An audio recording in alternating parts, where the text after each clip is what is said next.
Hola, ¿cómo están, my compañeros?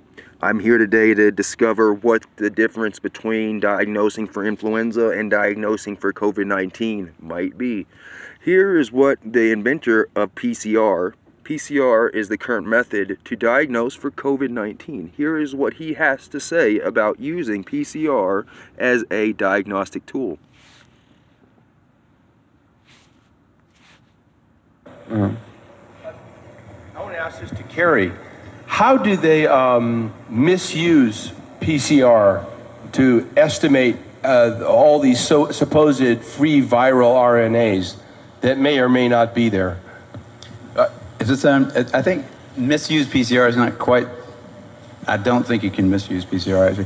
No, the results, the interpretation of it. See, if you can say, if they could find this virus in you at all. And with PCR, if you do it well, you can find almost anything in anybody. It starts making you believe in the sort of Buddhist notion that everything is contained in everything else, right? I mean, because if you can amplify one single molecule up to something that you can really measure, which PCR can do, then there's just very few molecules that you don't have at least one single one of them in your body, okay? So that could be thought of as a misuse of it, just to claim that it's meaningful.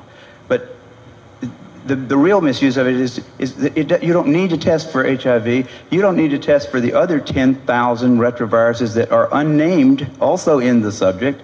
See, somebody that's got HIV generally is going to have almost anything that you can test for. You can continue to watch the rest of this video. It's extremely interesting. What I just gathered from what he said was that PCR is able to take a little bit of nucleotides from inside of a person and amplify those. But the fact that you have nucleotides inside of your body does not necessarily mean that your body is overwhelmed with them, and does not necessarily mean that they are hurting you. They could actually be nucleotides inside of your body that could overwhelm you, but are actually making your immunity stronger because your body is fighting them currently. So the idea that immunocompromised person would have a lot of diseases inside of him makes sense, but also somebody with a strong immunity would also test positive, I bet, for a number of different things that they would be surprised for, because to have a strong immunity means that you're fighting off a lot of bugs effectively. So PCR has been used to diagnose COVID-19. I was thinking, what do they use to diagnose influenza? Because they have to use something that's actually a little bit more sensitive. And so I found that the diagnostic tests available for influenza include viral culture, serology, rapid antigen testing. This is the one I'm interested in: reverse transcription polymerase chain reaction. That's RT-PCR. And then the other two are immunofluorescence assays and rapid molecular assays. So the one I'm interested in is the RT-PCR. What is the difference between RT-PCR and PCR? Why do they use RT-PCR to diagnose influenza, and why do they not use it to diagnose COVID-19? The difference between RT-PCR and PCR and RT-PCR happen to be that polymerase chain reaction is a technique that amplifies a segment of DNA, generating millions of copies of a DNA sequence. Okay. Then we have RT-PCR. Reverse transcription polymerase chain reaction is a variant of PCR used in the detection of a gene expression in molecular biology. What I'm getting from that is that one is comparatively less sensitive, PCR is comparatively less sensitive, and RT-PCR is more sensitive method. The reason I agree with this is because PCR is used in the functional analysis of genes. It's used in the functional analysis just by the simple ability to Xerox. It's Xerox, Xerox, Xerox, Xerox. The difference between RT-PCR and just Xeroxing with PCR is that RT actually tells you whether or not those genes, those nucleotides, are effectively replicating themselves, whether or not those nucleotides are inside of the body effectively replicating themselves. Whereas PCR just takes whatever's in there and copies it, no matter whether it's effectively replicating itself or is just making your immunity stronger by existing inside of you.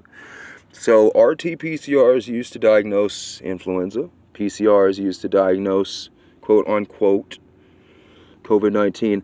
It's interesting because Mr. Fauci, he has something to say about this PCR, this method, because with PCR, what they do is they go through these cycles. They put the Xerox copy, they put what they want to Xerox, and then they put in 2 primers. Primers are synthetic DNAs, not synthetic, but alternate DNA pieces that actually go in and start to, through the adenine, guanine, ATGC, through the DNA alphabet, start to, through heat, they denature the original DNA you want to copy. Through heat, they denature it.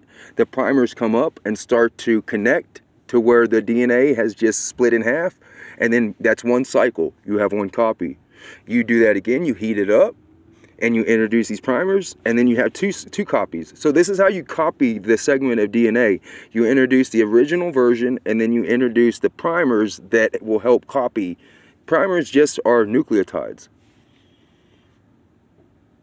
But he's going to discuss, Dr. Fauci right here wants to discuss whether or not, what is now sort of evolving into a bit of a standard that if you get a cycle threshold of 35 or more, that the chances of it being replication competent are minuscule.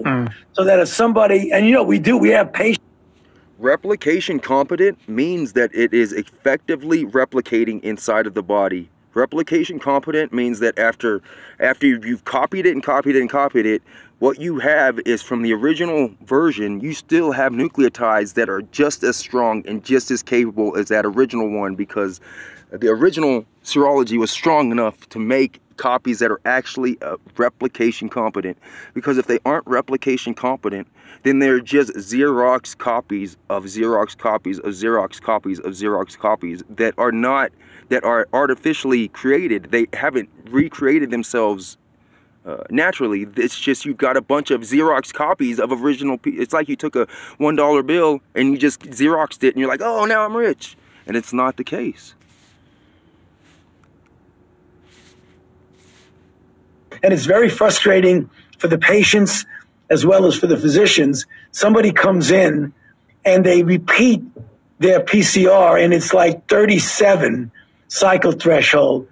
But you almost never can culture virus from a 37 threshold cycle. So I think if somebody does come in with 37, 38, even 36, you got to say, you know, it's just dead nucleotides, period. Well, again, a good question. And one thing we need what is now sort of evolved. One thing you could look at your local health department is what threshold cycle are they declaring somebody positive at. The threshold cycle that they should be declaring somebody positive at is as low as 30. There is as low as, should be only as high as 30. Anything above 30 is an indication that the original sample was not at all virulent at all. Here we have, let's see where we're going from here. PCR to PCRT. Jeff Nelson. Differences. Wrapping it up. So I'm finding a different platform. Brand new tube. I'm going to give it a shot, as well as BitChute.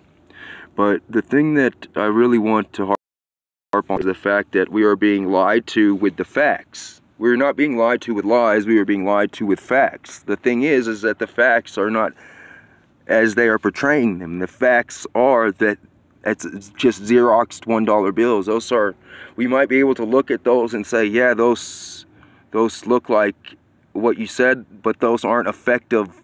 You can't not spend those. So, good luck.